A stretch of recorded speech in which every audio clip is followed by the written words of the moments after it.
Aquela hora que todo mundo fica ligadinho aqui no Mulheres, ouvindo informações importantes, né, sobre o nosso momento saúde. E hoje a gente recebe Dr. Nelson Liboni, que é cirurgião geral e do aparelho digestivo, para conversarmos sobre hérnias abdominais e diástase. Seja bem-vindo. Tudo bem, querido? Tudo jóia? Tudo jóia também, fica à vontade. Vamos começar então entendendo a diferença? Como é tudo aqui nessa região abdominal, é comum que as pessoas confundam hérnias com diástases? Isso. Então, hérnia normalmente é um pertuito, né? Um buraquinho por onde passa os conteúdos de dentro do abdômen para fora. É exatamente no lugar onde não tem cobertura de musculatura, é onde o músculo acaba e ali tem um tendão. Então, é ali que se forma. Seja porque você fez algum esforço físico, seja por flacidez, seja por gravidez ou por outras causas. E a diástase, na verdade, é um afastamento da musculatura, principalmente aqui da frente. Então fica com aquele abdômen um pouco mais saltado, mais protuso. É um afastamento desses dois grandes grupos musculares que a gente tem aqui no abdômen. Exatamente. Isso é a diástase. Exato. Agora, a hérnia, a gente pode dizer que é um defeitinho de fábrica? É alguma questão genética que a gente carrega? É a falta de alguma estrutura ou algum problema nessas estruturas? Ou é uma coisa que pode acontecer com todos? Assim, a hérnia ela pode ser congênita, né? Tanto que tem nenenzinhos que nascem e aí às vezes precisa se operar as hérnias, principalmente umbilicais e inguinais e outros tipos. Mas existem as adquiridas, né? Que é aquilo que nós falamos. Então, de repente eu faço um exercício físico com muito peso, ou a própria gravidez, ou eu tenho alguma doença, tipo colagenose, ou eu tomo muito corticoide. Então tem algumas causas que deixam os tecidos muito molinhos, eles ficam elásticos e aí fazem com que haja um pertuito um pouquinho maior e aí essa flacidez faz com que as alças acabem saindo para fora. A diferença, por exemplo, que você falou da diástase e da hérnia, as hérnias sempre têm que ser operadas, porque existem riscos de encarceramento, de estrangulamento, e aí não tem jeito, aí tem que acabar sendo operado. Agora as diástases tem um tamanho que você opera, né? Porque a diástase ela colabora para a desestruturação de você ficar em pé. Porque para você ficar em pé você precisa da musculatura abdominal e da musculatura posterior das costas. Então, se você tem a musculatura muito fraca, começa a dar jogo, a coluna, a barriga vem mais para frente, muda o centro de gravidade, atrapalha na digestão e na evacuação e tudo mais. Então, quando eu tenho uma diástase, um afastamento maior que 3 centímetros, aí também a gente indica a cirurgia. É claro que se a mulher engravidou e sobrou muita pele, ficou com a pele estriada, o próprio plástico pode fazer essa cirurgia de correção, porque aí corrige a pele e corrige o afastamento. Então, já que a gente está falando da diástase, vamos entender melhor nessa arte aqui o que significa isso, ó. O abdômen normal, o abdômen com diástase. Então, se a pessoa quiser corrigir, tiver um afastamento muito grande, tiver porque fica um volume maior, né? Que os órgãos internos ficam sem ter onde se apoiarem aqui, né? Exato. Então, existe uma tendência de ter uma protusão, de sair para fora essa estrutura. O abdômen, ele tende a abrir. Então, a gente precisa literalmente juntar de novo essa musculatura. Ou você faz isso com o plástico, que ele sutura e tira aquele excesso de pele quando precisa, mas que nem alguém que você teve bastante filhos, né? Um montinho, E você é magrinha, né? Foram então, 3. No teu caso... Mas eu fiquei com uma diástase pequena, mas fiquei. Então, aí o que a gente pode ter na barriga inteira, pode ter só na região umbilical, ou só embaixo, ou só em cima. Aí você pode fazer por cirurgias minimamente invasivas. Hoje ficou muito bem organizado como é que tem que ser feito isso. A gente faz 3 furinhos, chega até o local do defeito, vem dando pontinhos, pode-se colocar tela ou não, e o resultado é muito bacana e está sendo bastante animador, porque melhora a performance de atletas e tudo mais, né? Então é bem bacana. E tem assim um tamanho específico, a partir de alguns centímetros é indicada a cirurgia, no caso da diástase? A partir de 2,5, 3 centímetros sim, ou se o doente é muito sintomático, aí sim. Né? Ou se a diástase é total, aí fica o abdômen muito protuso, aí está bem indicado. O resultado é bem bacana porque o paciente fica um dia no hospital só e a recuperação é rápida também. Rápido, né? Dói um pouquinho, né? Porque são pontos que a gente dá na parte muscular, mas vale a pena o resultado final e para a qualidade de vida do paciente, né? Vamos entender então quais são os tipos de hérnias, voltando para o assunto da hérnia. A gente tem aqui epigástrica, umbilical, inguinal e femoral. Então, a epigástrica, normalmente ela se faz do umbigo para cima, onde todo mundo vê aquele triângulozinho e fala, nossa, eu acho que eu estou com o ossinho para fora. É ali, naquela região, que é a linha alba. Tá. É onde emerge os vasinhos e os nervos. Então, às vezes, se dilata o buraquinho e passa um conteúdo intestinal ou uma gordurinha. Então, eu acho que é a terceira hérnia mais comum de abdômen. A umbilical, ela se faz na cicatriz umbilical, né? Seja congênita ou por esforço, tossir, ou o que seja. Normalmente, tá? quando a pessoa tem aquele umbigo bem para fora, saltadinho, tá? saltadinho, significa uma hérnia. Uma hérnia. As hérnias inguinais são as mais comuns, sem dúvida nenhuma, 75% das hérnias são inguinais. E as mais comuns são as indiretas, é aquela que passa o conteúdo intestinal para a região da bolsa escrotal, né? Ou na mulher também pode acontecer isso, mas são mais comuns as hérnias nos homens que nas mulheres, tá? E também ocorre por esforço, por uma série de motivos. E a femoral é uma hérnia muito mais comum em mulheres, tá? Do que em homens. Ela passa numa estrutura muito pequenininha, não tem muito espaço para ela, então quando ela encarcera ou estrangula, normalmente são cirurgias de emergência, né? Mas aqui a hérnia femoral, qual é o conteúdo que passa para fora? Intestino também? Do intestino. Então está passando a artéria femoral que vai irrigar toda a perna, então o conteúdo entra, é uma estrutura mais rígida ali, então ali pode dar uma complicação mais séria. Todas essas hérnias, as epigástricas e umbilicais, elas podem ser feitas com sedação, anestesia local, pode ser feita com raquianestesia, pode ser feito com peridural, são procedimentos muito simples. E o uso de tela nas hérnias umbilicais só se elas forem maiores que 3 centímetros. Que aí se coloca uma telinha para substituir. Mas normalmente não precisa. E nas inguinais, a videolaparoscopia ou a robótica vai muito bem e obrigatoriamente tem que colocar tela, porque se você não coloca a tela, em 20 anos recidiva mais ou menos 15%. Volta. E se você coloca a tela, cai para 3% a 1%, dependendo da técnica que você faz. Olha só a diferença. Agora, todos os tipos de hérnia são visíveis? A gente consegue fazer esse diagnóstico visual? No caso da minha filha, por exemplo, ela já operou uma hérnia inguinal e a gente percebeu que poderia ser uma hérnia porque a cada pouco aparecia no banho, a gente conseguia ver, ficava um carocinho ali embaixo na região da virilha, né? No caso da umbilical, muitas pessoas conseguem ver também. Agora, todas as hérnias são visíveis? As epigástricas nem sempre. Às vezes ela é confundida com dor no estômago, mas às vezes é palpável. Na umbilical é fácil, né? Porque fica aparecendo um botãozinho de liga e desliga, que a gente brinca, né? Com criança. E na hérnia inguinal, na mulher é um pouco mais difícil. Então, você teve sorte, né? E na mulher, de fazer o diagnóstico. Na mulher, normalmente você tem que fazer alguns diagnósticos diferenciais, como gânglios, né? Aneurismas locais, que são dilatações das artérias, lipomas regionais. Mas normalmente vem acompanhado de dor. Né? Quando se movimenta ou quando faz algum esforço.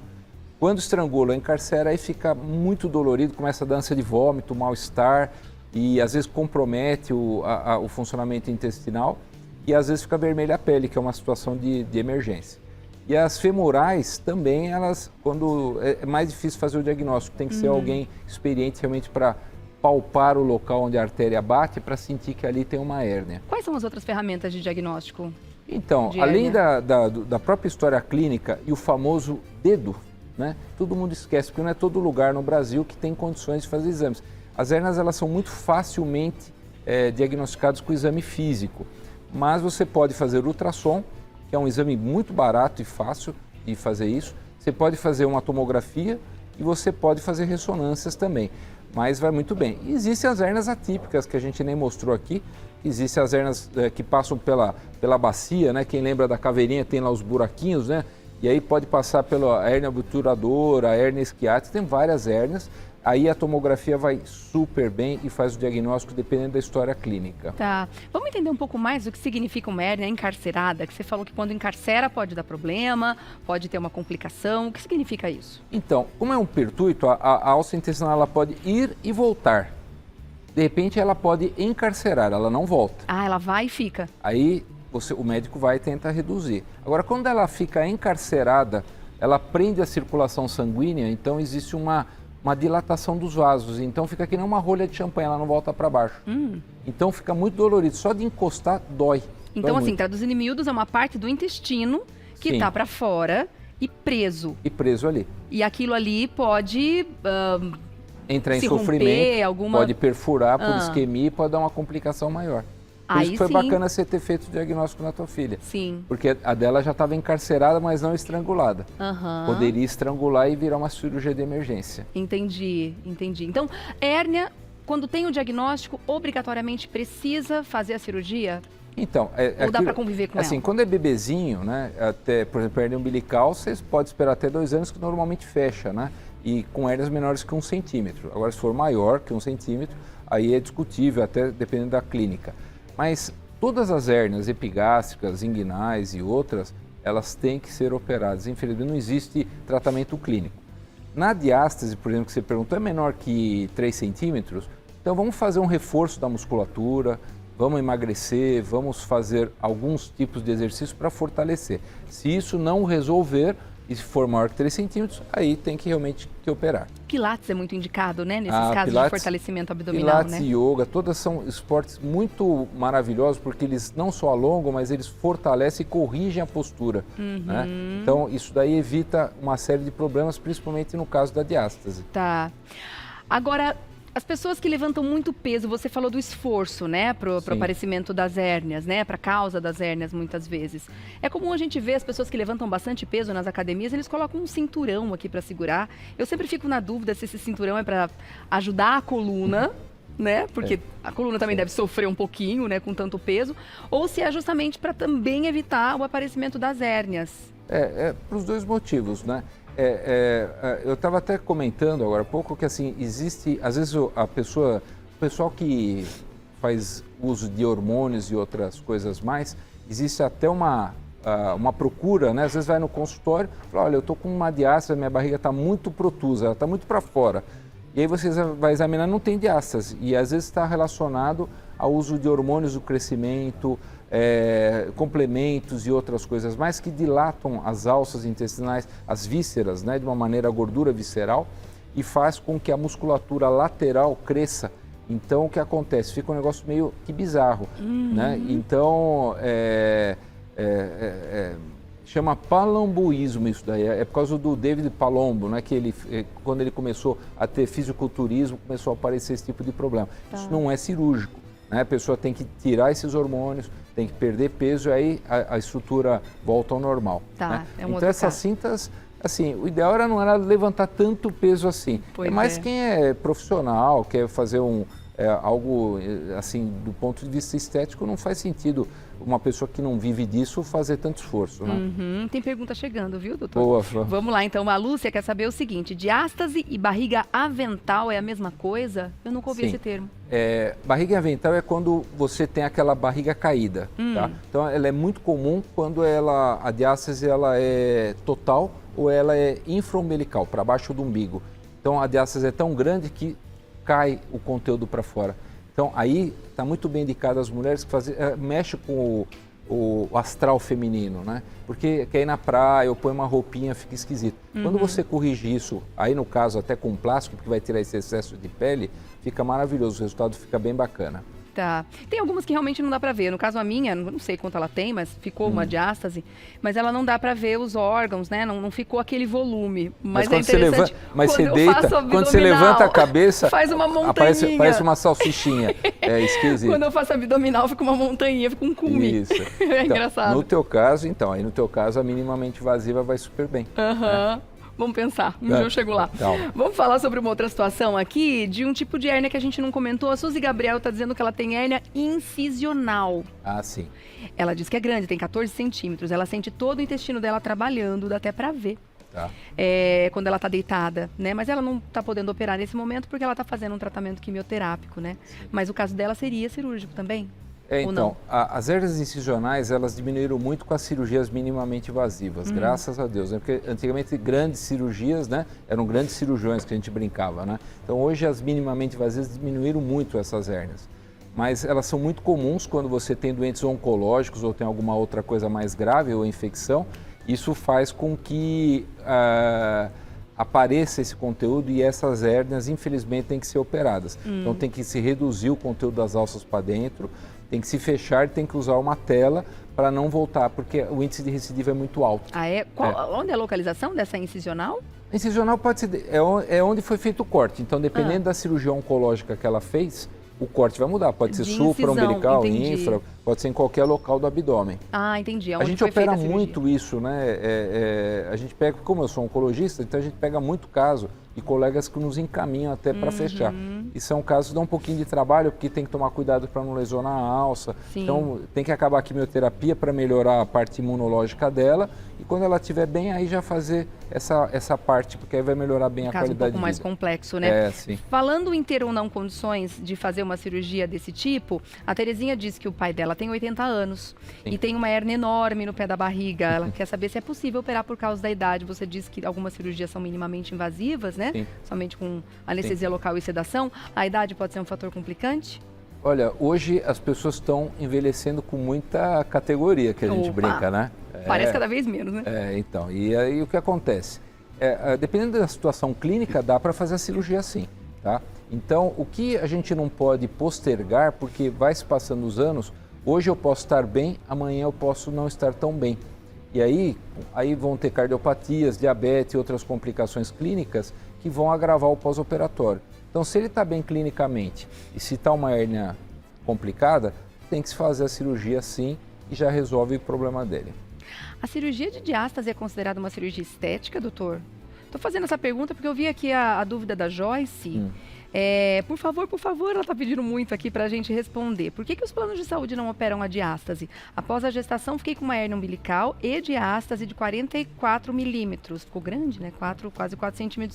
Sim. E ela diz que morre de dor nas costas. Então, é por isso que nós falamos. Não, na verdade, assim, as menores são estéticas. Então, se eu for fazer uma correção de pele e tudo mais, aí é estética. O que nós estamos falando é aquelas que são maiores que 3 centímetros ou que têm hérnias associadas. Então, de repente, eu tenho uma hérnia epigástrica, eu tenho uma hérnia umbilical associada, ou tenho uma hérnia inguinal, eu já aproveito e já corrijo isso. E é coberto, sim, pelas seguradoras. Tá? Então, não é questão. Então, você tem que fazer um ultrassom, documentar o tamanho dessa hérnia, e aí, sim, é feito. Então, não é questão de estética, é uma questão de saúde. Você viu que está comprometendo a coluna dela. Sem dúvida. Vamos finalizar aqui com a pergunta da Marisa, de Costa. Ela quer saber sobre hérnia de hiato. Tá. O que é? Então, a hérnia de hiato aí é quando o estômago passa para dentro do tórax. Tá? Então, você pode ter grandes hérnias, né? Então, as hérnias maiores que 3 centímetros, normalmente a gente, de subida do estômago para dentro do tórax, elas têm indicações cirúrgicas. Agora, se eu tenho uma doença do refluxo associada, eu tenho uma abertura da válvula, aí já se faz essa correção, também é feita por laparoscopia. É uma hérnia interna, não é hérnia de parede abdominal. É uma hérnia que ocorre no diafragma, aquela área que sobe e desce quando eu respiro. É ali que tem um pertuito. É o estômago que invade essa área. Que invade a região do tórax. E normalmente hoje mesmo a gente fez uma cirurgia muito grande, era uma hérnia enorme que estava dentro do tórax, dentro do pulmão, empurrando o pulmão, o coração. Então também não pode deixar muito grande, porque com o tempo isso vai aumentando e vai ficando muito difícil de operar depois. É o tipo de situação que quanto antes resolver, melhor, né? Sim, tudo. Com idade. Assim, você vai deixando, vai aumentando o buraco. E aí você vai começando a ter que colocar tela, mais suturas, mais riscos de complicações. Então hoje, com essas cirurgias minimamente invasivas, ficou mais fácil. Até com robô ficou mais fácil. Claro. Né? Então aí até tecnologia.